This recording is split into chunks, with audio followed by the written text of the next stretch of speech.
21শে August 2004 বাংলাদেশের ইতিহাসে এক কালো অধ্যায়।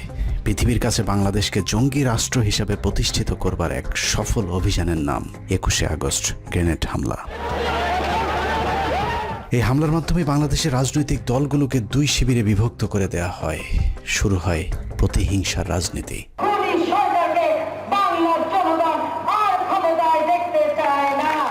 বাংলাদেশের রাজনীতিতে বিভাজনের সীমারেখা টেনে দিয়ে কার লাভ আর কার ক্ষতি সেই হিসেব করলেই বেরিয়ে যাবে কারা ঘটিয়েছিল নৃশংসতম সেই হত্যাকাণ্ডের ঘটনা।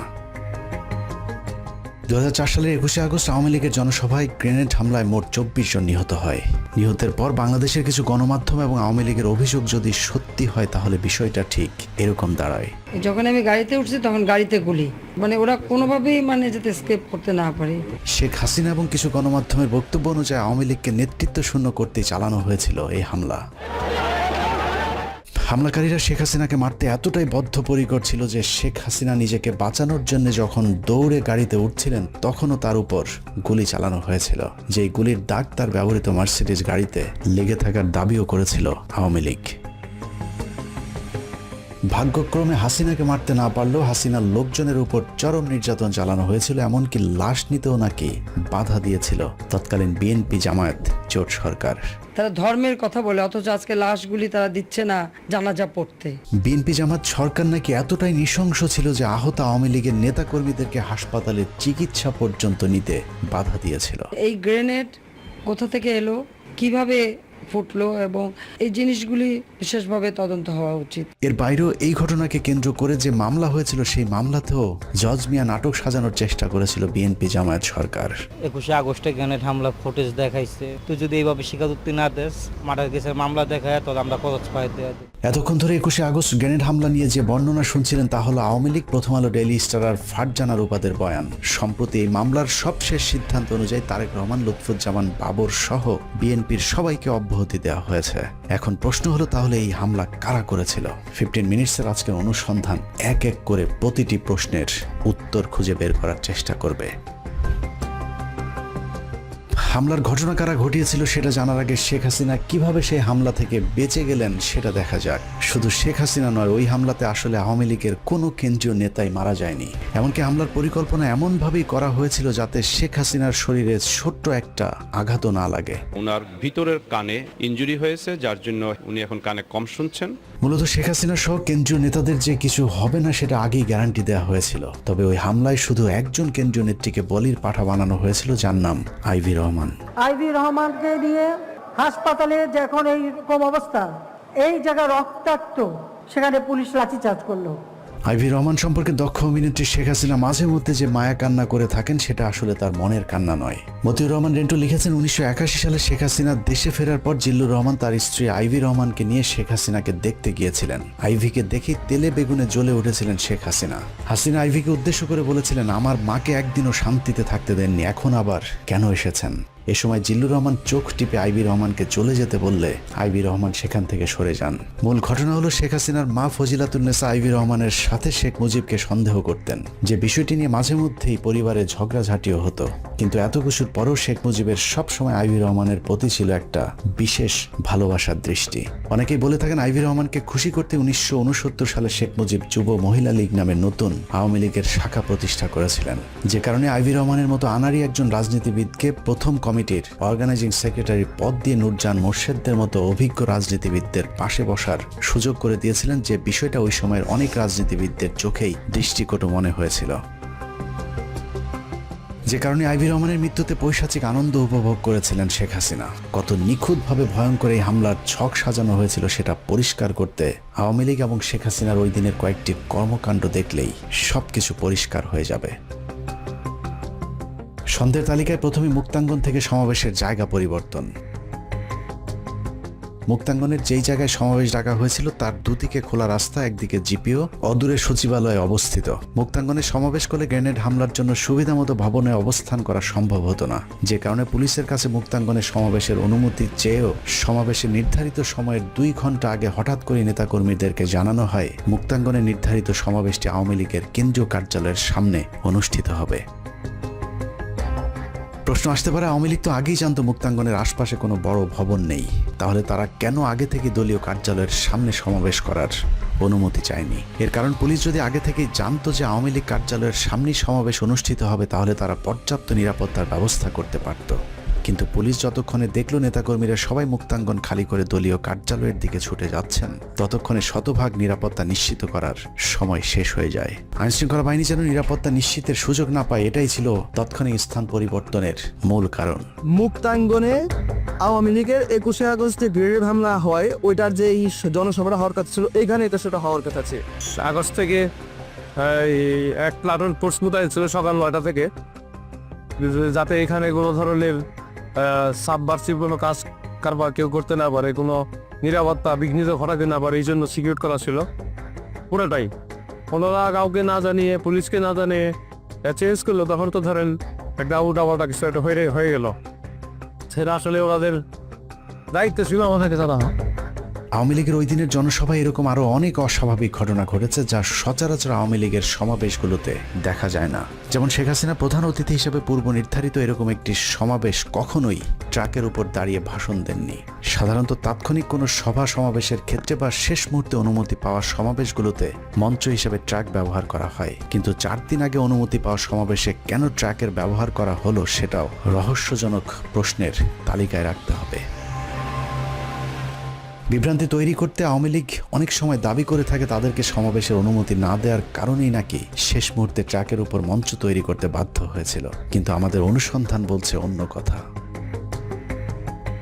একটি গোয়েন্দা সংস্থা থেকে পাওয়া নথিতে দেখা যায় 2004 সালের 21শে আগস্টের 4 দিন আগে 17ই আগস্ট পুলিশের কাছে আওয়ামী লীগের উপদপ্তর সম্পাদক ওহিদুল ইসলাম স্বাক্ষরিত একটি আবেদন করা হয়েছিল। আবেদনে জিপিওর পার্শ্বস্থ মুক্তাঙ্গনে সমাবেশের জন্য জায়গা চাওয়া হলে পুলিশের তৎকালীন ডিসি পূর্ব সে আবেদনটি মঞ্জুর করেন। শেষ মুহূর্তে সমাবেশে অনুমতি পাবার যে দাবি আওয়ামী লীগ করে থাকে, সেটাও যদি সত্যি হয়, তাহলেও আওয়ামী লীগ যে স্থানে অনুমতি চেয়েছে সেখানেই সমাবেশ করার কথা। কিন্তু শেষ মুহূর্তে এসে আওয়ামী লীগ মুক্তাঙ্গনের পরিবর্তে কেন্দ্রীয় কার্যালয়ের সামনে সমাবেশ কেন করলো, সে উত্তর খুঁজে বের করতে হবে। সেদিন আওয়ামী লীগ কেন কার পরামর্শে স্থান পরিবর্তন করেছিলেন, তার উত্তর খুঁজে বের করতে পারলে 21শে আগস্ট হামলার অনেক রহস্য পরিষ্কার হয়ে যাবে।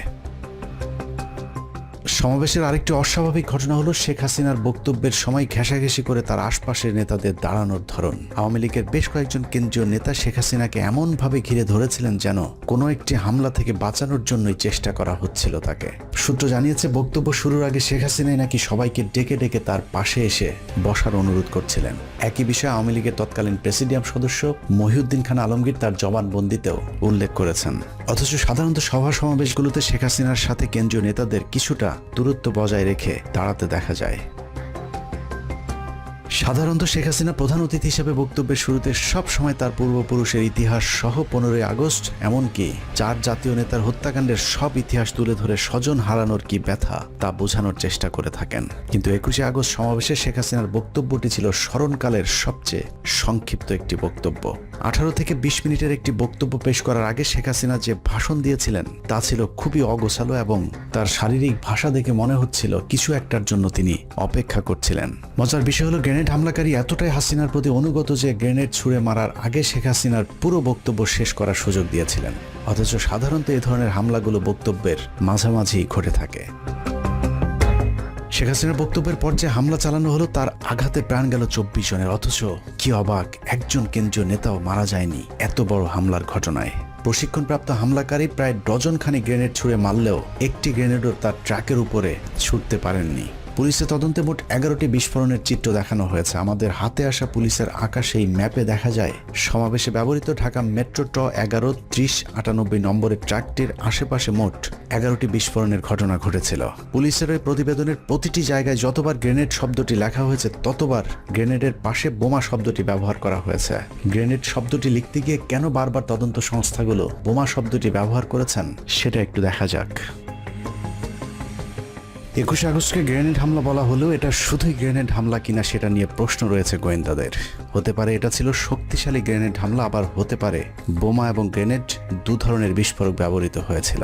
তবে সবচেয়ে বেশি যেটা হতে পারে সেটা হলো 11টি বিস্ফোরকের মধ্যে 4টি ছিল শব্দ বোমা আর বাকি 7টি ছিল গ্রেনেড অথবা শক্তিশালী বোমার বিস্ফোরণ। আরও একটি বিষয় হতে পারে, মঞ্চের কাছাকাছি অবিস্ফোরিত যে দুটি গ্রেনেড পড়েছিল, অকেজো সেই গ্রেনেড দুটি হয়তো ইচ্ছাকৃতভাবেই ফেলে রাখা হয়েছিল, যাতে ঠিক ট্রাকের পাশের দুটি গ্রেনেড অবিস্ফোরিত থাকার কারণে সবাইকে এটা বোঝানো যায় যে শেখ হাসিনাকে হত্যা করতে চালানো হয়েছিল এই হামলা। কিন্তু এই গ্রেনেড দুটি বিস্ফোরণ না হবার কারণে বেঁচে গিয়েছেন শেখ হাসিনা। অথচ এত গুরুত্বপূর্ণ অপারেশনে 13টি গ্রেনেডের মধ্যে 2টি গ্রেনেড অকেজো থাকার কথা নয়। 2004 সালের 21শে আগস্টের সবচেয়ে আলোচিত ভিডিওগুলোর বেশিরভাগ ধারণ করেছিল বেসরকারি টেলিভিশন এনটিভির ক্যামেরা পার্সন। এনটিভি থেকে প্রাপ্ত ভিডিওতে দেখা যায় শেখ হাসিনার বক্তব্যের পরপর যে দুটি বিস্ফোরণ হয়েছিল, সেই বিস্ফোরণের পর কালো ধোঁয়ায় অন্ধকার হয়ে যায় সবকিছু। তবে লক্ষণীয় বিষয় হলো, প্রথম দুটি বিস্ফোরণের পর সবাইকে ছুটোছুটি করতে দেখা গেছে, কিন্তু কাউকে আহত হতে দেখা যায়নি। পরের বিস্ফোরণগুলোতে কোনো ধোঁয়া না থাকলেও হতাহতের ঘটনা ঘটেছে। 2004 সালের গ্রেনেড হামলা মামলার সাক্ষী হিসেবে আদালতে মূল বক্তব্য উপস্থাপন করেছেন আওয়ামী লীগের তৎকালীন প্রেসিডিয়াম সদস্য মহিউদ্দিন খান আলমগীর। 161 ধারায় তার দেয়া বক্তব্যে তিনি বলেছেন, নেত্রীর বক্তব্যের শেষে জয় বাংলা জয় বঙ্গবন্ধু বলার সাথে সাথে প্রচণ্ড বিস্ফোরণের আওয়াজ শুনতে পাই। আমি দেখতে পাই ট্রাকের মঞ্চের পেছনে দক্ষিণ দিক থেকে ধোঁয়া উঠছে, জনগণ দিক বিদিক ছুটাছুটি করছে। মহিউদ্দিন খান আলমগীরের বক্তব্যটি আবারও রিপিট করছে, আমি দেখতে পাই ট্রাকের মঞ্চের পেছনে দক্ষিণ দিক থেকে ধোঁয়া উঠছে। গ্রেনেড এবং বোমার মধ্যে মৌলিক একটি পার্থক্য রয়েছে, তা হলো বোমা থেকে প্রচুর ধোঁয়া বের হবে, কিন্তু গ্রেনেড বিস্ফোরণ ঘটলে ধুলা উড়বে, কিন্তু যতটুকু ধোঁয়া বের হবে সেটা অতি সামান্য। মহিউদ্দিন খান আলমগীরের বক্তব্য অনুযায়ী ট্রাকের পাশে যে বিস্ফোরণগুলো ঘটেছিল সেগুলো থেকে অনেক ধোঁয়া বের হয়েছিল। তার মানে ট্রাকের পাশের বিস্ফোরণগুলো ছিল বোমার, গ্রেনেড নয়। এছাড়া শেখ হাসিনা সভাস্থল থেকে ছেড়ে যাওয়ার সময় তার গাড়ির ঠিক পাশে একটি বিস্ফোরণ ঘটেছিল। সেই বিস্ফোরণটিতেও কালো ধোঁয়ায় চারিদিক অন্ধকার হয়ে যায়, যদিও সেই বিস্ফোরণেও কেউ হতাহত হয়নি। অতএব এখানে সন্দেহাতীতভাবে বলা যায় এই হামলায় মোট 2 ধরনের বিস্ফোরকের ব্যবহার হয়েছিল। মহিউদ্দিন খান আলমগীরের বক্তব্যে আরও একটি বিষয় লক্ষণীয়, তিনি ধোঁয়া দেখেছেন সেই বিস্ফোরণের পর কেউ হতাহত হয়নি, বরং মানুষকে দিক বিদিক ছোটাছুটি করতে দেখেছেন। মঞ্চের এত কাছাকাছি গ্রেনেড বা শক্তিশালী বোমার বিস্ফোরণ হলে সেখানে তিনি মানুষকে আহত কিংবা রক্তাক্ত হয়ে পড়ে থাকতে দেখতেন, যেমনটা ট্রাক থেকে কিছুটা দূরে যে বিস্ফোরণগুলো হয়েছিল সেগুলোর ক্ষেত্রে ঘটেছিল। ট্রাক থেকে দূরে কর্মীদের উপর যেসব গ্রেনেডগুলোর বিস্ফোরণ হয়েছিল, সেখানে বিস্ফোরকগুলো এতটাই শক্তিশালী ছিল যে অনেকের দেহের বিভিন্ন অংশ শরীর থেকে বিচ্ছিন্ন হয়ে গিয়েছিল। মহিউদ্দিন খান আলমগীরের বক্তব্য যদি বিশ্লেষণ করা যায়, তাহলে এটা পরিষ্কার যে ওই দিনের সমাবেশে 2 ধরনের বিস্ফোরকের ব্যবহার হয়েছিল। এক এক বিস্ফোরণে যখন মানুষের দেহ ছিন্ন ভিন্ন হয়ে যাচ্ছিল, তার মাঝেই শেখ হাসিনা ট্রাক থেকে নেমে বেশ কিছুটা দূরে হেঁটে গিয়ে তার নিজের গাড়িতে উঠেছিলেন। মজার বিষয় হলো, শেখ হাসিনা যখন গাড়িতে উঠছিলেন ওই সময়টুকু হামলাকারীরা আর একটি গ্রেনেডও ছুঁড়ে মারেনি। তবে আওয়ামী লীগের দাবি ওই সময়টুকু গ্রেনেড না ছুড়লেও বন্দুক দিয়ে গুলি চালানো হয়েছিল, কিন্তু আবারও ব্যর্থ প্রশিক্ষণপ্রাপ্ত হামলাকারীরা। আওয়ামী লীগের দাবি, শেখ হাসিনাকে মারার জন্য হামলাকারীরা ডজন খানেক গুলি করলেও শেখ হাসিনার গায়ে একটিও লাগেনি। তাদের এই নাটক বিশ্বাসযোগ্য করে তুলতে শেখ হাসিনার গাড়ির সামনে পেছনে বেশ কয়েকটি গুলির দাগ বসানো হয়েছিল, যা ছিল আওয়ামী লীগের মহানাটকের অংশ। বিদেশিদেরকে মার্সিডিজ নিয়ে গল্প সাজানোর দায়িত্বটা ছিল সাবের হোসেন চৌধুরীর উপর, কিন্তু সমস্যা হলো এই নাটকটা ছিল অত্যন্ত নিম্নমানের পরিচালক দিয়ে তৈরি। শেখ হাসিনার মার্সিডিজ গাড়িতে যে গুলির চিহ্ন দেখানো হয়েছে সেটা যে মিথ্যে সেটা প্রমাণ করতে শেখ হাসিনার একই মডেলের মার্সিডিজ গাড়িতে পরীক্ষামূলকভাবে গুলি করার একটি ভিডিও দেখলেই বোঝা যাবে।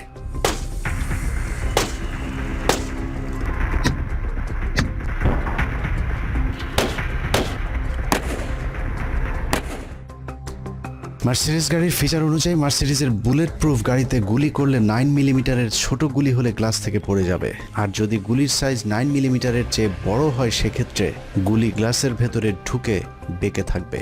এছাড়া মার্সিডিজ গাড়িতে যদি গুলি করা হয় তাহলে যেখানে গুলি লাগবে তার চারপাশে গ্লাস খোলা হয়ে যাবে।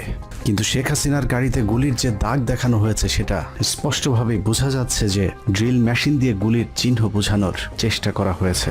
শেখ হাসিনার গাড়িতে যে কোনো গুলি লাগেনি সেটার আরও প্রমাণ রয়েছে।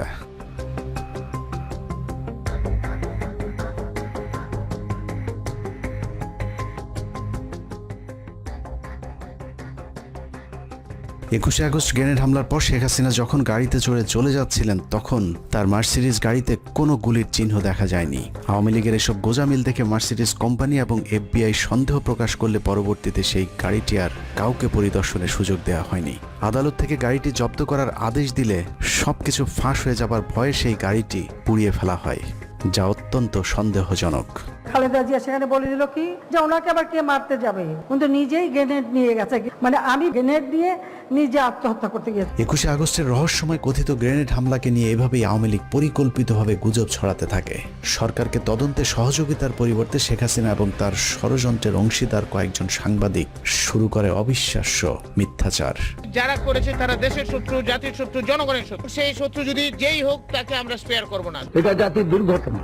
যারা ওগুলো বিষয়বস্তুকে নিয়ে আসছে বর্তমান সংকটকে অন্যদিকে প্রবাহিত করার জন্য। আমরা আশা করব সেন্টিমেন্টের বশবর্তী হয়ে কথা না বললে প্রকৃত যারা অপরাধী তাদেরকে ধরার ব্যাপারে তারা যেন সহযোগিতা করে, ঘটনার প্রকৃত আসামি ধরা পড়ুক এবং তারা আমাদেরকে সহযোগিতা করে। ওনার প্রাথমিক রিপোর্ট পাওয়ার পরে যদি প্রয়োজন হয় সাহায্য নিতে হবে।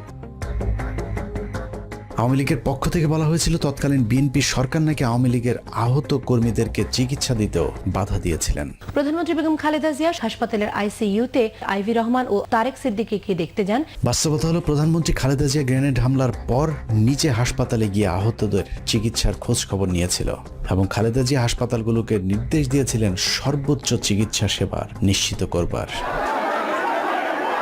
সরকারের বিরুদ্ধে অভিযোগ করা হয়েছিল নিহতদের লাশ নাকি পরিবারকে নিতে দেয়া হচ্ছিল না। তারা আবার ইসলামের কথা বলে অথচ আজকে লাশগুলি তারা দিচ্ছে না জানাজা পড়তে। বাস্তবতা হলো মরদেহের ময়নাতদন্ত শেষে সরকারি ব্যবস্থাপনাতে লাশ প্রতিটি পরিবারের কাছে পৌঁছে দেওয়ার ব্যবস্থা করেছিল তৎকালীন বিএনপি জামায়াত জোট সরকার।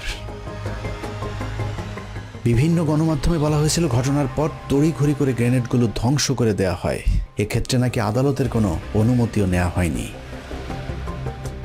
মজার বিষয় হলো নির্বোধ এসব সাংবাদিকদের এতটুকু জ্ঞান নেই যে এ ধরনের বিপজ্জনক বিস্ফোরক ধ্বংসে কখনোই আদালতের আদেশের জন্য অপেক্ষা করতে হয় না। যে কোনো ধরনের বিস্ফোরক দ্রব্য পাওয়া গেলে আইনশৃঙ্খলা বাহিনীর প্রথম কাজ হলো তার নমুনা সংগ্রহ করে দ্রুত সেটা ধ্বংস করে ফেলা। এই ঘটনার ক্ষেত্রে একই কাজ করা হয়েছিল।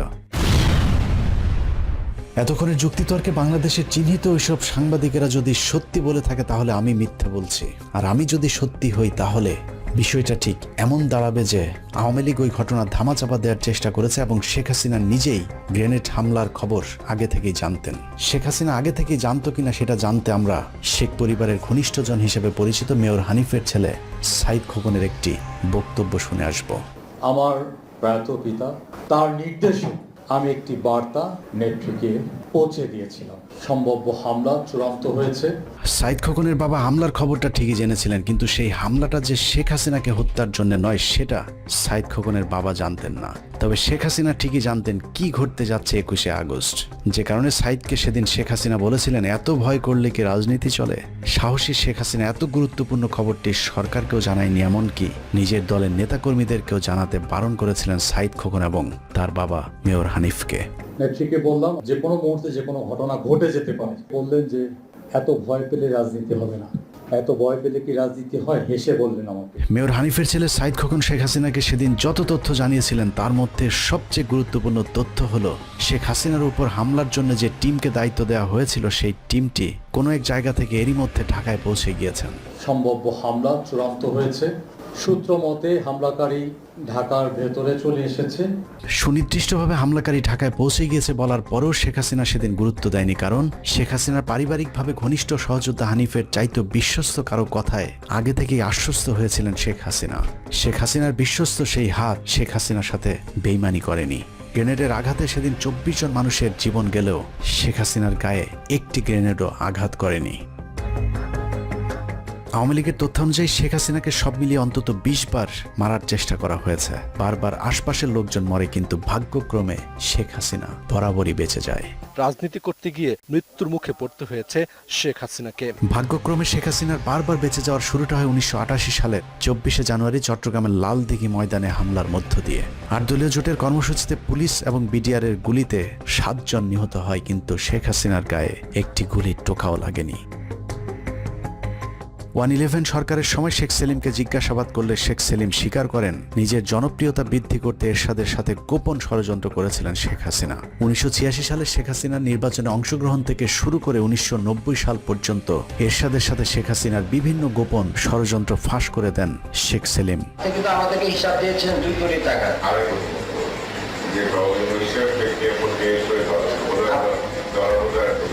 স্যার ওইটার ডিস্ট্রিবিউশনটা কি ছিল জানা স্যার? এটা তো বলছি তো ডিস্ট্রিবিউশন হচ্ছে আপনার পরের বছর 1989 সালে শেখ হাসিনার ধানমন্ডির বাসায় গুলি ও গ্রেনেড হামলার দাবি করা হয়। হামলার জন্য ফ্রিডম পার্টিকে দায়ী করা হলো, সেই হামলার কথা ফ্রিডম পার্টি অস্বীকার করেছেন। 1991 সালের একটি উপনির্বাচনে ঢাকার গ্রিন রোডের পরিবার পরিকল্পনা কেন্দ্রে ভোট দিতে গেলে তার উপর সন্ত্রাসীরা গুলি চালায়। সেখানে বোমার বিস্ফোরণও ঘটানো হয়, কিন্তু শেখ হাসিনা সেখানেও অক্ষত ছিলেন। 1994 সালের 20 সেপ্টেম্বর ঈশ্বরদী রেল স্টেশনে শেখ হাসিনাকে বহনকারী রেলগাড়িতে কথিত গুলির ঘটনা ঘটে, সেখানেও শেখ হাসিনাকে মারতে পারেনি হামলাকারীরা। 1995 সালের 7 ডিসেম্বর রাসেল স্কোয়ারের পাশে সমাবেশে ভাষণ দেওয়ার সময় আরেক দফা গুলি এবং বোমার ঘটনা ঘটে, কিন্তু শেখ হাসিনার ড্যাশও ছিঁড়তে পারেনি হামলাকারীরা। 2003 সালে যে স্থানে গ্রেনেড হামলা চালানো হয়েছিল, একই স্থানে 1996 সালের 7 মার্চ উপলক্ষের সমাবেশে শেখ হাসিনার বক্তৃতার ঠিক পরপর মাইক্রোবাস থেকে বোমা এবং এলোপাতারি গুলি চালানো হয়েছিল। এতে 20 জন আহত হয়, কিন্তু শেখ হাসিনার আশপাশে যারা ছিলেন তাদের আশপাশেও গুলি কিংবা বোমার চিহ্নও যায়নি। 1997 সালে প্রধানমন্ত্রী শেখ হাসিনা ও তার পুত্র কন্যা সহ 31 জনকে হত্যার জন্য পুরস্কার ঘোষণা করে ইমেল পাঠিয়েছিলেন শোয়েব চৌধুরী নামে জনৈক এক ব্যবসায়ী। সেই ঘটনাকেও শেখ হাসিনাকে একটি হত্যা চেষ্টা বলে গণনা করে থাকেন আওয়ামী লীগ, যে বিষয়টি নিয়ে এখনও রাজনীতির আলোচনায় হাস্যরসের খোরাক যোগায়। 2000 সালের 23 জুলাই গোপালগঞ্জের কোটালীপাড়ায় জনসভাস্থলের কাছে 76 কেজি ওজনের বোমা পুঁতে রাখার গল্প সাজানো হয়েছিল। একই রকম বোমা পুঁতে রাখার গল্প 2001 সালের 29 মে খুলনার রূপসাতেও সাজানো হয়েছিল। এসব বোমা পুঁতে রাখার গল্প তৎকালীন প্রধানমন্ত্রী শেখ হাসিনার আইন শৃঙ্খলা বাহিনী ছাড়া আর কেউই বাস্তবে দেখার সুযোগ পায়নি। বোমা পুঁতে রেখে যখন তেমন সহানুভূতি পাওয়া যাচ্ছিল না, তখন 2001 সালের 25 সেপ্টেম্বর নির্বাচনের ঠিক আগের একটি জনসভায় সমাবেশ স্থলের পাশের একটি বাড়িতে বোমার বিস্ফোরণ ঘটানো হয়। সেই ঘটনায় 2 জন নিরীহ মানুষের মৃত্যু হয়। এরপর 2002 সালের 4 মার্চ নওগাঁ, 2002 সালের সাতক্ষীরায় পরপর দুবার 2004, 2007, 11, 2014 এবং 2015 সালে শেখ হাসিনাকে মারার গাঁজাখুরি গল্প সাজিয়ে নিজেকে জনপ্রিয় করবার চেষ্টা চালায় শেখ হাসিনা। তবে বারবার চেষ্টা চালালেও শেখ হাসিনার সেই বিশ্বস্ত হামলাকারীরা যে তার কোনো ক্ষতি করবে না, সেই বিশ্বাস তার বরাবরই ছিল। যে কারণে সাইদ খোকনকে হাসিনা নির্ভয়ে বলেছিলেন, ভয় পাবার কিছু নেই।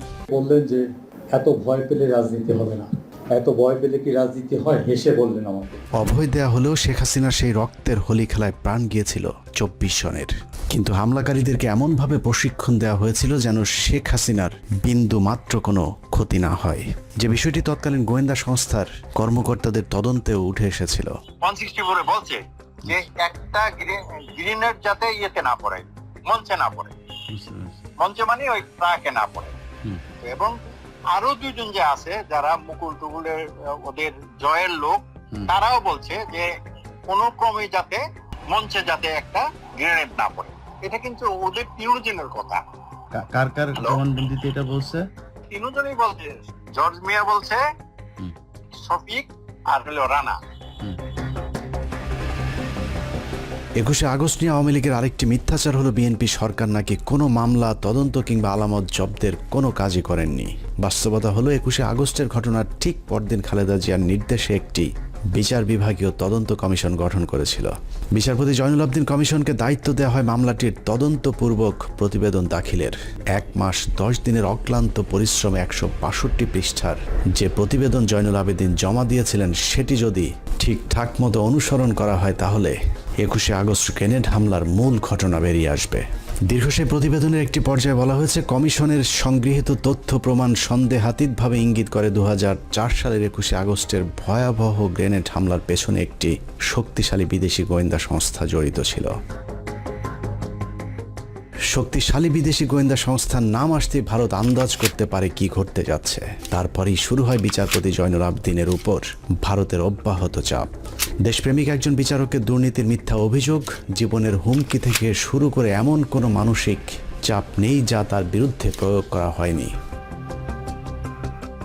ভারতের অব্যাহত চাপের পরেও 21শে আগস্ট নিয়ে স্বচ্ছ তদন্ত চলতে থাকায় সব গোমর ফাঁস হয়ে যাবার আশঙ্কা দেখা দেয়, আর তাতেই প্রথম আলোকে মাঠে নামায় ভারতকে বাঁচানো সেই লড়াইয়ে প্রথম আলো যা করেছে তার প্রতিটি পদক্ষেপ ছিল ভয়ঙ্কর দেশবিরোধী। 21শে আগস্ট গ্রেনেড হামলা মামলার তদন্ত যেন কোনোভাবেই সঠিক পথে এগোতে না পারে সেজন্য প্রথম আলো তাদের পরীক্ষিত জঙ্গি বিশেষজ্ঞ সাংবাদিক টিপু সুলতান এবং মহিউদ্দিনদেরকে মাঠে নামায়। 21শে আগস্টের তদন্তকে প্রশ্নবিদ্ধ করতে প্রথম আলো মোহাম্মদ জালাল আহমেদ ওরফে জজ মিয়াকে ট্রাম্প কার্ড হিসেবে ব্যবহার করেছে। সেই ট্রাম্প কার্ডই বাংলাদেশকে হারিয়ে জয়ী হয়েছে প্রথম আলো, আওয়ামী লীগ এবং তাদের ত্রাণকর্তা ভারত। প্রথম আলোর ওই ট্রাম্প কার্ডের উপর ভর করে বিএনপি, জামায়াত এবং সর্বোপরি বাংলাদেশের আলেম সমাজের উপরই গেল 15 বছর ধরে চলেছে নির্মম জুলুম, নির্যাতনার গণহত্যা। একটা গণমাধ্যম চাইলে কত ধ্বংসযজ্ঞ চালাতে পারে তার নিকৃষ্ট উদাহরণ 21শে আগস্টের গ্রেনেড হামলা নিয়ে প্রথম আলো যে খেলা করেছে সেটি। নিষ্ঠুর সেই খেলায় 19 জন নিষ্পাপ মানুষের ফাঁসি, 19 জনের যাবজ্জীবন। তৎকালীন স্বরাষ্ট্র প্রতিমন্ত্রী লুৎফুজ্জামান বাবর, তারেক রহমান, আব্দুল সালাম পিন্টু সহ গোয়েন্দা কর্মকর্তা মেজর জেনারেল রেজ্জাকুল হায়দার এবং মেজর জেনারেল আব্দুর রহিমকে নির্মম নির্যাতন করা হয়েছে। এর মধ্যে মেজর জেনারেল আব্দুর রহিমকে জেলখানায় হত্যার অভিযোগ করেছে তার পরিবার। আইসিইউতে ওনার ভেন্টিলেটর মেশিনে অক্সিজেন সাপ্লাই 2 বার বন্ধ করা হয় এবং আমি মনে করি অনেক পরিকল্পিতভাবে হত্যা করা হয়েছিল, কারণ উনি রিকভারি করছিলেন। এবং এটার কারণ হিসেবে আমার যেটা মনে হয়, উনি দেশের গোয়েন্দা সংস্থার প্রধান ছিলেন। বাকিদের জীবন থেকেও কেড়ে নেওয়া হয়েছে স্বর্ণালী 15টি বছর। প্রথম আলো কিভাবে এই ধ্বংসযজ্ঞ চালিয়েছে সেটা চলুন একটু দেখা যাক। অনুসন্ধানের এই অংশটুকু অত্যন্ত গুরুত্বপূর্ণ। অনুসন্ধানের এই অংশটুকু মনোযোগ দিয়ে দেখলেই প্রথম আলোর সব ষড়যন্ত্রের মুখোশ উন্মোচিত হয়ে যাবে। আপনারা এতদিন ধরে যে জজ মিয়া নাটকের কথা শুনেছেন সেটা আসলে সত্যিকারের ঘটনা। অন্যদিকে জজ মিয়াকে নিয়ে আসল নাটক সাজিয়েছে প্রথম আলো, যেটাকে আমরা এতদিন সত্যিকারের ঘটনা মনে করেছে। জজ মিয়া আসলে কে, জজ মিয়া নাটক কে সাজিয়েছিল, সেই নাটকের সব চরিত্রের মুখোশ উন্মোচন করতে পারলেই 21শে আগস্ট গ্রেনেড হামলার সব রহস্য পানির মতো পরিষ্কার হয়ে যাবে। আমাদের প্রায় 6 মাসের অনুসন্ধানে বিভিন্ন রাজনীতিবিদ, প্রশাসন, সেনা, পুলিশ, গোয়েন্দা সংস্থার বর্তমান এবং তৎকালীন সময়কার যে কজনের সাথে কথা হয়েছে সকলে একটি বিষয়ে একমত, 21শে আগস্ট গ্রেনেড হামলার মাস্টার মাইন্ড ভারতীয় গোয়েন্দা সংস্থা র, এবং তাদের হামলার মূল উদ্দেশ্য ছিল বিএনপিকে জঙ্গি দল এবং বাংলাদেশকে জঙ্গি রাষ্ট্র হিসাবে পৃথিবীর কাছে তুলে ধরা। আর আওয়ামী লীগের উদ্দেশ্য ছিল দেশকে অস্থিতিশীল করে তারপর সরকারের পতন ঘটিয়ে ক্ষমতায় যাওয়া। ভারত এবং আওয়ামী লীগের সেই চক্রান্তের প্রথম থেকে শেষ পর্যন্ত প্রথম আলো তাদের ঘনিষ্ঠ সহযোগী হিসেবে কাজ করেছে। 21শে আগস্টের পরদিন প্রথম আলো প্রথম পৃষ্ঠার একটি খবর ছিল জঙ্গি একাধিক সংগঠন গোয়েন্দাদের সন্দেহ তালিকার শীর্ষে। অথচ শুরুর দিকে কোনো ইসলামী দল কিংবা মাদ্রাসার আলেমদেরকে আটক তো দূরের কথা, কোনো গোয়েন্দা সংস্থাও এ ঘটনার সঙ্গে জঙ্গিদেরকে সন্দেহই করেনি। তবে চিহ্নিত 3 জন অপরাধীকে গ্রেফতার করেছিল আইন শৃঙ্খলা বাহিনী, যাদের বিরুদ্ধে 21শে আগস্ট গ্রেনেড হামলার জড়িত থাকার সুনির্দিষ্ট প্রমাণ পেয়েছিল তারা। আর তাতেই ভিত নড়ে ওঠে আওয়ামী লীগ এবং ভারতের। ভারত বুঝে গিয়েছিল এই তদন্ত যদি সঠিক পথে চলতে থাকে তাহলে সব পরিকল্পনা ভেস্তে যাবে, যে কারণে সর্বশক্তি নিয়ে মাঠে নামানো হয় প্রথম আলোকে। শুরু হয় বিগ বাজেটের এক ভয়ঙ্কর নাটক তৈরির কাজ। দায় এড়াতে সাজানো হয়েছিল জজ মিয়া নাটক। জজ মিয়া কাহিনী তৈরি করে বিএনপি ক্ষতিগ্রস্ত হয়েছে। জজ মিয়া নাটক সাজিয়েছে জেলা গোয়েন্দা পুলিশ। বানোয়াট রাজসাক্ষী জজ মিয়া নাটক হতবাক করে দেশবাসীকেও। এতদিন ধরে আপনারা যে জজ মিয়ার নাটক দেখেছেন সেই নাটকের আজ দেখবেন শেষ পর্ব। 2019 সালের 3রা নভেম্বর প্রথম আলোতে প্রকাশ হওয়া যেভাবে ফাঁস হলো জজ মিয়া গল্প শিরোনামের সংবাদের সূত্র ধরে হাঁটলে আমরা প্রথম আলোর নাটকের মূল পরিচালক, প্রযোজক এবং কুশলীদের আসল রূপ দেখতে পাবো। পত্রিকাটি সেই সংবাদে লিখেছে, বিএনপি জামায়াত জোট সরকারের আমলে 2004 সালের 21শে আগস্ট তৎকালীন বিরোধী দলীয় নেতা ও বর্তমান প্রধানমন্ত্রী শেখ হাসিনাকে হত্যার লক্ষ্যে তার সমাবেশে গ্রেনেড হামলা করা হয়। ভয়াবহ এই ঘটনায় তদন্ত ভিন্ন খাতে নেয়ার প্রক্রিয়া শুরু করা হয় প্রথম থেকেই। প্রথমেই গ্রেফতার করা হয় শৈবাল সাহা পার্থ নামের এক তরুণকে। কদিন পর মগবাজার এলাকায় সাবেক ওয়ার্ড কাউন্সিলর ও আওয়ামী লীগ নেতা মোখলেসুর রহমানকে। তাদের ফাঁসাতে না পেরে পরের বছর 2005 সালের 9 জুন নোয়াখালীর সেনবাগ থেকে ধরে আনা হয় জজ মিয়া নামের আরেক যুবককে। স্বীকারোক্তিতে জজ মিয়া বলেছিলেন তিনি আগে কখনো গ্রেনেড দেখেননি, গ্রেনেড ও বোমার মধ্যে পার্থক্য কি সেটাও তিনি জানেন না। 5,000 টাকার বিনিময়ে বড় ভাইদের নির্দেশে তিনি অন্যদের সঙ্গে গ্রেনেড হামলায় অংশ নেন। ওই বড় ভাইরা হচ্ছেন শীর্ষ সন্ত্রাসী সুব্রত বাইন, জয়, মোল্লা মাসুদ, মুকুল প্রমুখ। এতক্ষণ পত্রিকার যে লাইনগুলো পড়লাম সেটা প্রথম আলোর বিশ্বাস হয়নি। কেন বিশ্বাস হয়নি সেটা পরে যাচ্ছে, কিন্তু প্রথম আলোর বিশ্বাস না হওয়াতে পত্রিকাটি কি করেছিল সেটা একটু দেখে আসি চলুন। ওই সংবাদের পরের অংশে প্রথম আলো লিখেছে, এই জবানবন্দি বিশ্বাসযোগ্যতা নিয়ে প্রশ্ন তুলে 29শে জুন প্রথম আলোয় দুটি সংবাদ ছাপা হয়। একটির শিরোনাম ছিল এই গল্পের গাঁথুনি দুর্বল, স্বীকারোক্তিতে স্বাদ অসঙ্গতি। অপরটি শিরোনাম সেই জজ মিয়া তারকা সন্ত্রাসী। সঙ্গে ছাপানো হয়েছিল শিশির ভট্টাচার্যের সেই বিখ্যাত কার্টুন আষাঢ় মাস জমেছে আষাঢ়ে গল্পের আসর। তবে সিআইডি সাজানো ছকেই তদন্ত এগিয়ে নিয়ে যেতে থাকে। 2006 সালের আগস্টে এই নাটকের পেছনের ঘটনা ফাঁস করে দেয় জজ মিয়ার ছোট বোন খুরশেদা বেগম। তিনি প্রথম আলোকে বলেন, জজ মিয়াকে গ্রেপ্তারের পর থেকে সিআইডি তার পরিবারকে মাসে মাসে ভরণ পোষণে টাকা দিয়ে এসেছে। জজ মিয়াকে গ্রেনেড হামলা মামলায় রাজসাক্ষী করতে সিআইডির প্রস্তাবের কথাও ফাঁস করে দেন তিনি। 2006 সালের 21শে আগস্ট প্রথম আলোয় জজ মিয়ার পরিবারকে টাকা দেয় সিআইডি শিরোনামে শীর্ষ প্রতিবেদন ছাপা হয়। এরপর জোট সরকার আর জজ মিয়া গল্প নিয়ে এগোতে পারেনি। প্রথম আলোর এই সংবাদটির তথ্যানুযায়ী 2005 সালের 9 জুন মোহাম্মদ জালাল আহমেদ ওরফে জজ মিয়া আটকের পর মোট 3টি সংবাদ ছাপা হয়। প্রথমটি এই গল্পের গাঁথুনি দুর্বল, স্বীকারোক্তিতে 7 অসঙ্গতি। দ্বিতীয়টি জজ মিয়া তারকা সন্ত্রাসী। এবং তারপরে সিআইডি একই পথে তদন্ত চালিয়ে গেলে 2006 সালের 21শে আগস্ট প্রথম আলো জজ মিয়ার পরিবারকে টাকা দেয় সিআইডি শিরোনামে তৃতীয় সংবাদটি প্রচার করেন। প্রথম আলোর সরল স্বীকারোক্তি, এই 3 সংবাদ প্রচারের পর জোট সরকার আর জজ মিয়া গল্প নিয়ে এগোতে পারেনি। অর্থাৎ প্রথম আলো নিজেই স্বীকার করেছে তাদের কারণেই জোট সরকার সেই তদন্ত আর এগিয়ে নিয়ে যেতে পারেনি। অনুসন্ধানের এতটুকু করে থেমে গেলে আপনার মনে হবে প্রথম আলোর অনুসন্ধানী সাংবাদিকতার কারণেই পুলিশ আর জজ মিয়াকে নিয়ে তাদের নাটক পরিপূর্ণ করতে পারেনি। কিন্তু ঘটনাটা পুরোই উল্টো। নাটকটা আসলে তৎকালীন বিএনপি জামায়াত জোট সরকার করেনি, নাটকটা করেছিল প্রথম আলোর মতিউর রহমান এবং তার গুজব বাহিনী। জজ মিয়ার ব্যাপারে অনুসন্ধানে নেমে প্রথমেই আমরা খুঁজে বের করি সিআইডি তৎকালীন বিশেষ পুলিশ সুপার রুহুল আমিনকে। 21শে আগস্ট গ্রেনেড হামলার এই মামলার সাথে আপনি সম্পৃক্ত ছিলেন। আমার একটা জিজ্ঞাসা ছিল যে এই মামলাতে এই যে জজ মিয়া যে নাটকটা বলা হয়েছিল ওই সময়ে, যে জজ মিয়া নাটক, এই জজ মিয়া নাটকটা আসলে আপনারা কেন সাজালেন? এটা কেন করতে হলো? এটা শুরু করলো প্রথম আলো, কি জানি নাম, সুন্দর মতো একটা সাংবাদিক, বুঝছেন, টিপু সুলতান, টাকা দেয়, এটা করে সেটা করে, টাকা দেয়, মান্থলি দেয়, এটা দিয়ে শুরু করলো। প্রথম আলো যেরকম মিথ্যা শিরোনাম দিয়ে সংবাদ ছাপায়, এরকম পুলিশের বিরুদ্ধে নিরীহ মানুষকে ফাঁসানোর অভিযোগও কম নয়। সে কারণেই আমরা রুহুল আমিনের কথা বিশ্বাস না করে নিজেদের মতো করে অনুসন্ধান শুরু করি। তবে আমাদের সন্দেহের তীরটা শুরু থেকেই ছিল প্রথম আলোর দিকে। প্রথম আলোর বিগ বাজেটের নাটকের প্রথম স্ক্রিপ্ট লেখা হয় 2005 সালে জজ মিয়া আটকের 20 দিন পর 29শে জুন। প্রথম আলোর সেই জজ মিয়া তারকা সন্ত্রাসী শিরোনামের সংবাদে কারো কোনো উদ্ধৃতি না দিয়ে পত্রিকাটি মন গড়াভাবে লিখেছে, গ্রেনেড কি জিনিস জীবনেও দেখেননি জজ মিয়া। ম্যাজিস্ট্রেটের কাছে স্বীকারোক্তিমূলক জবানবন্দি দিতে গিয়ে নিজেই বলেছেন, বোমা ও গ্রেনেডের মধ্যে পার্থক্য কি তিনি জানেন না। থানা পুলিশ বলেছে জজ মিয়া নিরপরাধ মানুষ, তার নামে থানায় কোনো মামলা নেই। প্রথম আলো ঘোষিত জীবনে কোনোদিন গ্রেনেড না দেখা নিরীহ নিষ্পাপ মামলা মোকদ্দমা মুক্ত জজ মিয়া সম্পর্কে আমাদের অনুসন্ধানে অন্তত 5টি মামলার সন্ধান পেয়েছি আমরা। সূত্রাপুর থানায় ছিনতাইয়ের ঘটনায় অস্ত্র বিস্ফোরক দ্রব্য আইনের মামলায় 7 বছর সশ্রম সাজা হয়েছিল জজ মিয়ার। বিশেষ ট্রাইব্যুনালের মামলা নম্বর 736991। তেজগাঁ থানার 22 নম্বর মামলাটি জজ মিয়ার বিরুদ্ধে 2001 সালের 2রা সেপ্টেম্বর দায়ের করা হয়েছিল।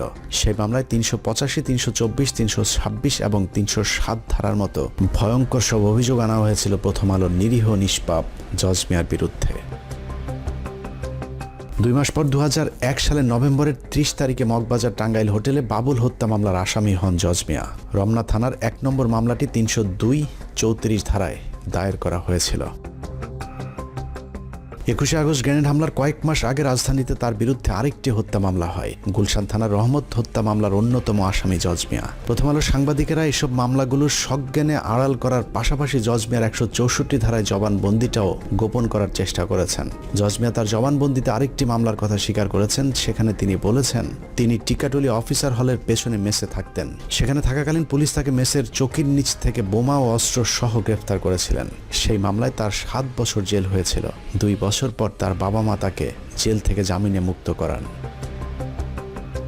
প্রথম আলোর এত বিগ বাজেটের নাটকের শুটিং এর আগে জজ মিয়ার চার্জশিটটাও পড়ে দেখার সময় পায়নি প্রথম আলোর জঙ্গি বিশেষজ্ঞ সাংবাদিকেরা। লম্বা সময় আর প্রথম আলোর মতো বিগ বাজেট নিয়ে অনুসন্ধান করলে জজ মিয়ার বিরুদ্ধে আরও মামলার খোঁজ পাওয়া সম্ভব। কারণ জজ মিয়ার আসল নাম মোহাম্মদ জালাল আহমেদ হলেও এক এক জায়গায় তিনি এক এক নাম ব্যবহার করতেন। অতএব তার ভিন্ন ভিন্ন নামে আরও অনেক মামলা থাকার সম্ভাবনা রয়েছে। সবশেষ তিনি যে বিয়ে করেছেন সেখানেও নিজের নাম পরিবর্তনের কথা স্বীকার করেছেন ওই সাংবাদিকের কাছে। জজ মিয়া নামটাও তার আসল নাম নয়, আসল নাম মোহাম্মদ জালাল আহমেদ। তেজগাঁ এলাকায় খোঁজ নিয়ে জানা যায় 1996 থেকে 2001 সালে আওয়ামী লীগ শাসন আমলে ঢাকা শহরে যে কজন উঠতি সন্ত্রাসী পরিচিতি পেয়েছিল তার মধ্যে মোহাম্মদ জালাল আহমেদ ওরফে জজ মিয়া অন্যতম। নাখালপাড়া নুরানি মসজিদের আশপাশের মহল্লায় জজ মিয়া যে রায় দিত তার সে রায় নাকি কার্যকর হয়ে যেত, যে কারণে মোহাম্মদ জালাল আহমেদ বাংলা সিনেমার মতো নিজের নাম পাল্টে জজ মিয়া রাখেন। তারপর থেকে হয়ে ওঠেন ভয়ঙ্কর এক সন্ত্রাসী। এত ভয়ঙ্কর একজন সন্ত্রাসীকে প্রথম আলো কিভাবে নিরীহ নিষ্পাপ বানালো এবার চলুন সেটা দেখা যাক। জজ মিয়ার মূল পেশা ছিল হত্যা, ছিনতাই, দখল, চাঁদাবাজি। ভাড়াটে খুনি হিসেবে ওই সময়ের শীর্ষ সন্ত্রাসীদের কাছে মোহাম্মদ জালাল আহমেদ ওরফে জজ মিয়ার বিশেষ কদর ছিল। যদিও প্রথম আলোর শিখিয়ে দেওয়া সাক্ষাৎকারে জজ মিয়া নিজেকে সিডি ব্যবসায়ী হিসেবে পরিচয় দিয়েছিলেন। আমি সিটি ক্যাসেটের ব্যবসা করি, ছবি পোস্টারের ব্যবসা করি, দোকান আমার বঙ্গবন্ধু এভিনিউ অপোজিট। প্রথম আলোর সিডি বিক্রেতা জজ মিয়া যমুনা টিভিতে গিয়ে কিভাবে ফল বিক্রেতা হয়ে যায় এবার সেটা দেখা যাক। 2018 সালের 10 অক্টোবর যমুনা টিভির এক সাংবাদিককে দেয়া সাক্ষাৎকারে প্রথম আলোর সিডি বিক্রেতা জজ মিয়া নিজেকে ফল বিক্রেতা হিসেবে পরিচয় দেন। জজ মিয়ার আদালতে দেওয়া জবানবন্দিতে আবার নিজেকে গাড়ির চালক হিসেবে পরিচয় দিয়েছেন। গাড়ি চালক জজ মিয়া ওরফে প্রথম আলোর সিডি বিক্রেতা যমুনা টিভিতে গিয়ে যেভাবে পেশা পাল্টে ফল বিক্রেতা হয়েছেন, একইভাবে প্রথম আলোতে গিয়ে সিআইডি জজ মিয়ার পরিবারকে টাকা দেওয়ার দাবি করলেও যমুনা টিভিতে গিয়ে তিনি বলেছেন আওয়ামী লীগের নেতারাই তাকে আর্থিক সহায়তা দিত।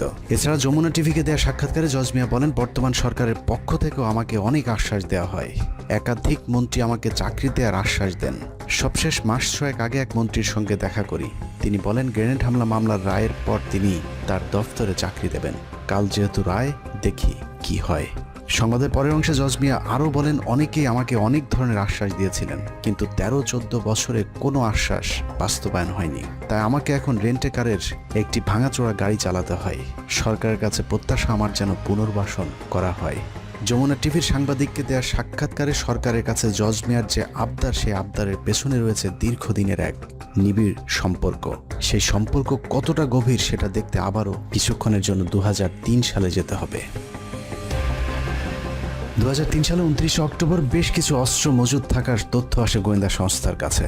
সেই তথ্যের ভিত্তিতে কুইল বস্তিতে বিশেষ অভিযান চালায় যৌথ বাহিনী। সেই অভিযানে সন্ত্রাসীদের সাথে প্রায় ঘণ্টাখানেক ব্যাপক গোলাগুলি শেষে আহত অবস্থায় রুবেল এবং মানিক নামে 2 সন্ত্রাসীকে আটক করে পুলিশ। তবে সেখান থেকে পালিয়ে যায় নুরুল, লিঙ্কন, মুকুল এবং জাহাঙ্গীর নামে আরও 4 সন্ত্রাসী। 2003 সালে কুড়িলে কিন্তু আর যেটা বলা হয় 20টা গ্রেনেড, তারপরে 4-5টা অ্যাসল্ট রাইফেল বা AK-47 ব্যবহার করা হয়েছিল 21 আগস্টে, সেই একই পরিমাণে মানে 4টা অ্যাসল্ট রাইফেল, একটা সাবমেশিন গান, 20টা গ্রেনেড, কয়েকটা রিভলভার, এগুলো কিন্তু তারও 9 মাস আগে 2009 সালের 29 নভেম্বর তারিখে পুলিশের একটা অপারেশনে কুড়িল বস্তিতে এক জায়গায় পাওয়া যায়। সেখানে 2 জনকে, রুবেল এবং মানিককে ধরা হয়, যারা কিন্তু পরবর্তীতে 21 আগস্ট গ্রেনেড হামলার সময় কাস্টডিতে ছিল, বাট ধরা যায় নাই 4 জনকে। তারা হচ্ছে জাহাঙ্গীর, নুরু, মুকুল এবং লিঙ্কন। 2003 সালে তারা ধরা পড়ে নাই। কুড়িলের ওই ঘটনা গোয়েন্দাদেরকে চরমভাবে আতঙ্কিত করে তোলে। কারণ আটক রুবেল এবং মানিকের স্বীকারোক্তি অনুযায়ী তুলির পরশ নামে একটি হিন্দু ব্যক্তির দোকান থেকে AK-47 রিভলভার, গান পাউডার, টাইম বোমার সাথে উদ্ধার করা হয়েছিল 20টি গ্রেনেড। তার চেয়েও ভয়ঙ্কর তথ্য হলো রুবেল ও মানিক গোয়েন্দাদের কাছে স্বীকার করেছিলেন দেশে বড় ধরনের হামলা চালাতে ভারত থেকে আসা অস্ত্রের মজুত করা হচ্ছে।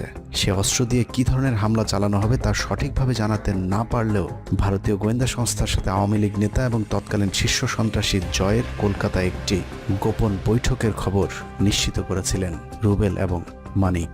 দেখেন যোগসূত্রটা কি, এই জিনিসটা কিন্তু পরবর্তীতে কখনো দেখা হয় নাই যে একই পরিমাণে গ্রেনেড, একই পরিমাণে অস্ত্র তার 9 মাস আগে পাওয়া গেছিল এক জায়গায়, এবং যারা হচ্ছে রাস্তার লেভেলের সন্ত্রাসী, যাদের হচ্ছে আওয়ামী লীগের যে বড় সন্ত্রাসী, তাদের লোক তাদের কাছে পাওয়া গেছিল এই জিনিসগুলো আওয়ামী লীগের লোকজন, আওয়ামী লীগের সন্ত্রাসীদের হাতে।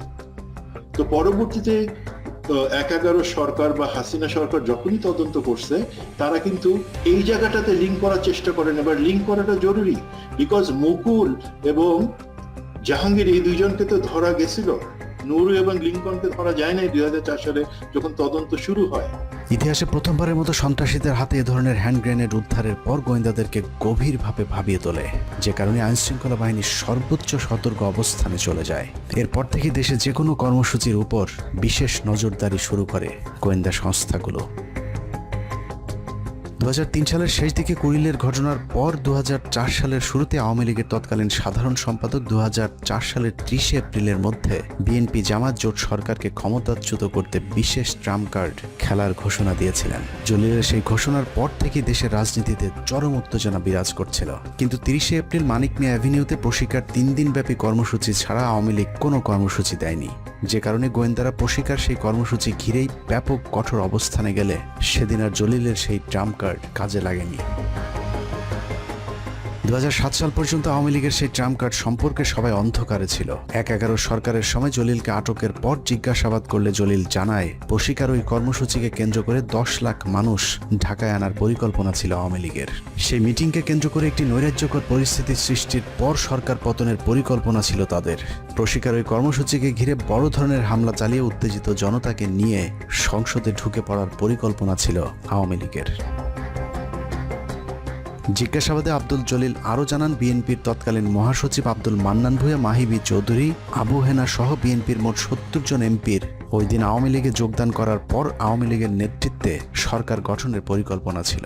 আব্দুল জলিলের সেই ট্রাম্প কার্ড ব্যর্থ হওয়ার কারণ হিসেবে নিজেদের মধ্যে কোঅর্ডিনেশনের অভাবকে দায়ী করেছিলেন আওয়ামী লীগের সাধারণ সম্পাদক আব্দুল জলিল। যাই হোক, জলিলের সেই ট্রাম্প কার্ড যদি কাজে লাগতো তাহলে ওই দিনই 21 আগস্টের মতো আরেকটি ঘটনা ঘটতে পারত, কিন্তু গোয়েন্দা সংস্থার কারণে তা ব্যর্থ হয়, যে কারণে 21 আগস্ট গোয়েন্দা সংস্থাকে বোকা বানিয়ে হঠাৎ করে সমাবেশের স্থান পরিবর্তন করে আওয়ামী লীগ। গোয়েন্দা সংস্থা আগে থেকে নিরাপত্তা নিশ্চিত করতে না পারার কারণে আওয়ামী লীগ নির্বিঘ্নে গ্রেনেড হামলা চালাতে সমর্থ হয়েছিল। মিটিংটা শুরু হওয়ার কথা ছিল মুক্তাগরে 3টায়, কিন্তু সাধারণত ওনাদের মিটিং 3টায় বলা থাকলেও ওনাদের কর্মী নেতৃবর্গ আগে চলে আসে। মিনিমাম 3 ঘন্টা আগে ওদের মিটিংয়ের প্রাথমিক কার্যক্রম শুরু হয়ে যায় উচিত। তো সেই হিসেবে 12টায় ওখানে আমাদের হিসাবে শুরু হওয়ার কথা ছিল, কিন্তু সেটা ওখানে আমাদের 1টা দিকে যখন দেখলাম যে মিটিংয়ের কোনো কিছু দেখা যাচ্ছে না, তখন আমরা খুঁজে জানতে পারলাম যে এখানে মিটিং অলরেডি শুরু হয়ে গেছে। 21 আগস্ট গ্রেনেড হামলার মাধ্যমে গোয়েন্দা সংস্থাকে কিছুটা বোকা বানানো গেলেও ঘটনার মূল রহস্য উদ্ঘাটন করতে গোয়েন্দাদের খুব বেশি সময় লাগেনি, কারণ 21 আগস্ট ব্যবহৃত গ্রেনেড এবং কুড়িল বস্তিতে উদ্ধার করা সেই গ্রেনেড একই ধরনের হওয়াতে গোয়েন্দারা দ্রুত 2003 সালে কুড়িল অভিযানে পালিয়ে যাওয়া অন্য আসামিদের মধ্যে মুকুল ও জাহাঙ্গীরকে আটক করেন। তাদের মধ্যে মুকুল তার স্বীকারোক্তিতে জানায় গ্রেনেড হামলায় অংশ নেয়া ভাড়াটে আরেকজন সন্ত্রাসীর নাম জজ মিয়া। শীর্ষ সন্ত্রাসী মুকুলের দেওয়া তথ্যের ভিত্তিতেই জজ মিয়াকে আটক করা হয়, প্রথম আলোর দৃষ্টিতে যিনি নিরীহ এবং নিষ্পাপ। প্রথম আলো তাদের সংবাদে লিখেছে, জজ মিয়ার গ্রামের বাড়িতে খোঁজ নিয়েছে এবং সেখানে গিয়ে তার ব্যাপারে যার কাছে জানতে চেয়েছে সেই নাকি জজ মিয়াকে নিরীহ নিষ্পাপ দাবি করেছে। আমরাও জজ মিয়ার খোঁজে তার গ্রামের বাড়ি সেনবাগে গিয়েছিলাম। জজ মিয়া কেমন মানুষ ছিল সেটা বলা তো দূরের কথা, জজ মিয়া বেঁচে আছে নাকি মরে গেছে সেটাও জানে না তার গ্রামের মানুষ। লাগাও দোয়ানো কিছু করো না, আগে আসে আবার পরে গন্ডা পরে গেছে আমার আইটাই না। আসলে জজ মিয়া সম্পর্কে এলাকার মানুষের জানার কথাও না, কারণ জজ মিয়ার পুরো জীবনে হাতে গোনা কয়েকবার গ্রামের বাড়িতে গিয়েছিলেন। এলাকায় খোঁজ নিয়ে জানা যায় 21 আগস্টের গ্রেনেড হামলার পর লম্বা সময় জজ মিয়া নোয়াখালীর গ্রামের বাড়িতে ছিলেন। এতটা লম্বা সময় তাকে কখনোই গ্রামে গিয়ে থাকতে দেখা যায়নি। হতে পারে গ্রেনেড হামলা মামলার ঘটনায় পুলিশ যেন তাকে সন্দেহের তালিকায় না রাখে, সে কারণে দীর্ঘ সময় তিনি ওই সময় গ্রামের বাড়িতে গিয়ে গা ঢাকা দিয়েছিলেন। জজ মিয়ার গ্রামের বাড়ির কেউ তার খবর না জানলেও জজ মিয়া সম্পর্কে সবকিছু জানে একমাত্র প্রথম আলো। আগেই বলেছি, আমাদের সন্দেহের তীরটা ছিল প্রথম থেকেই প্রথম আলোর দিকে, কিন্তু সেই সন্দেহ দূর করতে হলে প্রথম আলো যে জজ মিয়াকে ট্রাম্প কার্ড হিসাবে ব্যবহার করেছে সেই জজ মিয়াকে খুঁজে বের করা জরুরি। নোয়াখালী থেকে শুরু করে রাজধানীর তেজগাঁর নাখালপাড়া হন্যে হয়ে খোঁজাখুঁজির পর প্রায় 3 মাসের অপেক্ষা শেষে জজ মিয়ার সাথে কথা বলার সুযোগ হয়। মানে প্রথম আলো যে আপনাকে বলল যে এই যে আপনাকে নাকি পুলিশ টাকা টুকা দিত, সিআইডি আপনার মাসে মাসে আপনার পরিবারকে টাকা দিত, এটা তাহলে কেন বলতো তারা? না ভাই, আমি কারোর থেকে কোনো টাকা পয়সা পাই নাই। মোহাম্মদ জালাল আহমেদ ওরফে জজ মিয়ার সাথে কথা বলে আমরা যা জেনেছি তা এতদিন ধরে যা জানতাম তার 180 ডিগ্রি উল্টো। যে প্রথম আলো জজ মিয়ার পরিবারকে সিআইডি টাকা দিয়েছে বলে মিথ্যে সংবাদ প্রচার করেছে, বাস্তবে সেই প্রথম আলোই জজ মিয়াকে 2 লাখ টাকা এবং চাকরির প্রলোভন দেখিয়ে মিথ্যে সাক্ষী নিয়েছেন। প্রথম আলো আপনাকে কি কি সুযোগ সুবিধা দিয়েছে, কি কারণে প্রথম আলোর কথায় আপনি সব জায়গায় যাইতেন, প্রথম আলোর অফিসে যাইতেন? প্রথম আলো আপনাকে কখনোই কোনো টাকা পয়সা দেয়নি? হ্যাঁ, 2 লক্ষ টাকা আমার ট্রিটমেন্টের জন্য দিচ্ছে। এটা তো আমি আপনি তো একটু বললেন কেউই আপনাকে টাকা টুকা দেয়নি।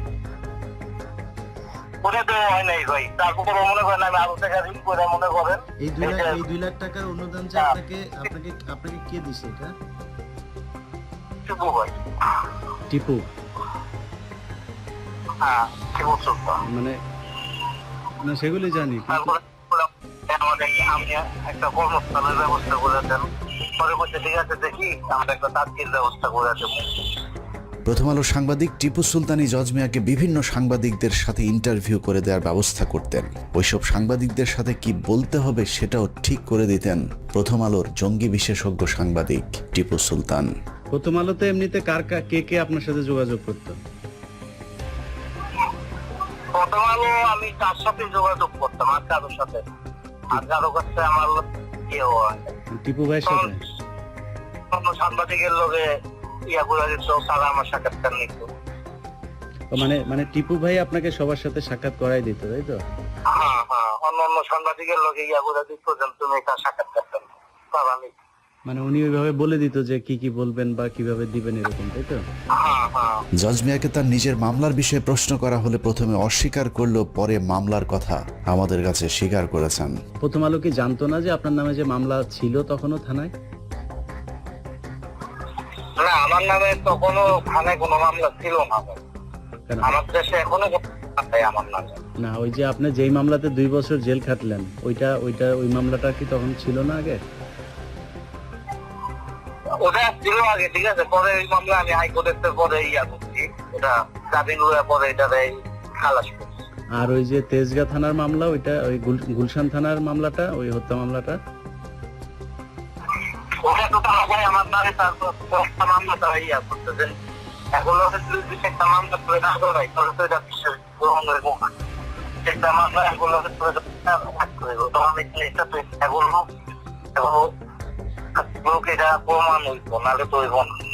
ওই মামলাটা কোনটা, যেটা 7 বছরের জেল হয়েছিল, ওইটা কোন থানার মামলা? এভাবেই চিহ্নিত একজন সন্ত্রাসীকে নিরীহ নিষ্পাপ বানিয়ে দেশের ইতিহাসে ন্যাক্কারজনক একটি ঘটনার তদন্তকে প্রশ্নবিদ্ধ করেছে প্রথম আলো। কেন, কার স্বার্থে প্রথম আলো এই ভয়ঙ্কর নাটক সাজিয়েছিল তার জবাব তাদেরকে দিতে হবে। দ্রুত 21শে আগস্ট মামলার পুনঃতদন্ত শুরু করে জজ মিয়া এবং প্রথম আলোর যেসব সাংবাদিক এই দেশ বিরোধী ভয়ঙ্কর চক্রান্তের সাথে জড়িত তাদেরকে গ্রেফতার করে আইনের আওতায় আনতে হবে।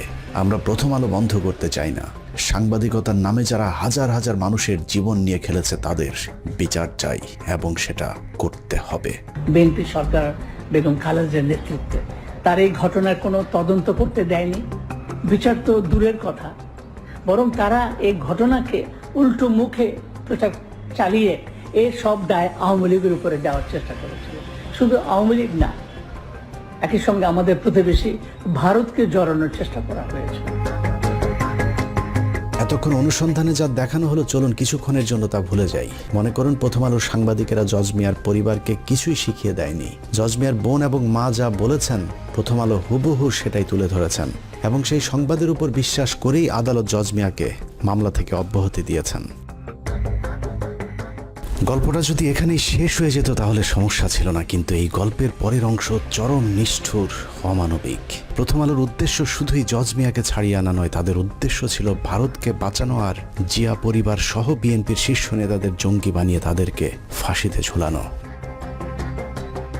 জজ মিয়াদেরকে বাঁচানোর পর শুরু হয় ইতিহাসের জঘন্যতম মিথ্যাচার। বিএনপিকে নিশ্চিহ্ন করে দেওয়ার সেই অভিযানে প্রথম আলো অনেক দূরে গিয়ে গিয়েছিল। একের পর এক প্রথম আলো সংবাদ ছেপেছে আর সরকার প্রথম আলোর ইচ্ছে মতোই তদন্ত করে বিচারিক হত্যাকাণ্ডের পথ সুগম করেছে। কথিত সেই বিচারের নামে নির্বিচারে মামলার আসামি করা হয়েছে তারেক রহমান, লুৎফুজ্জামান বাবর, আব্দুল সালাম পিন্টু, মেজর জেনারেল রেজ্জাকুল হায়দার, আব্দুর রহিম সহ এক ঝাঁক দেশপ্রেমিক মানুষদেরকে, যারা জীবন বাজি রেখে ভারতের হাত থেকে বাংলাদেশকে বাঁচাতে চেয়েছিল। 2018 সালের 10 অক্টোবর দিনটি ছিল প্রথম আলোর বিজয়ের দিন। তাদের দীর্ঘ 14 বছরের ষড়যন্ত্রের ফসল ওই দিন ঘরে উঠেছিল। 21 আগস্ট গ্রেনেড হামলা মামলার রায়ে 19 জন নিরীহ মানুষকে ফাঁসি, 19 জনের যাবজ্জীবন হবার পৈশাচিক আনন্দে প্রথম আলোর আনিসুল হক লিখেছিলেন ইতিহাসের দায়মোচনের রায়। বিচারিক হত্যাকাণ্ডকে কাব্যিক আবেগঘন লেখনির মাধ্যমে মানুষের জীবন নিয়ে তামাশা করেছিল প্রথম আলোর আনিসুল হক। একটু চিন্তা করতে পারেন, 5ই আগস্ট যদি দেশ স্বাধীন না হতো তাহলে প্রতিটি মানুষেরই ফাঁসি কার্যকর করা হতো। অনুসন্ধানের দ্বিতীয় পর্বে আপনাদেরকে দেখাবো বিচারের নামে তামাশা করে কিভাবে নিরীহ এতগুলো মানুষের গলায় ফাঁসির দড়ি পরানোর ব্যবস্থা করেছিল প্রথম আলো। তবে প্রথম পর্ব শেষ করবার আগে কিছু প্রশ্ন করবার খুব ইচ্ছে করছে। আমাদের আজকের অনুসন্ধানের পর আপনারা কি মনে করেন প্রথম আলোর ওইসব সাংবাদিকদেরকে বিচারের আওতায় আনা হোক?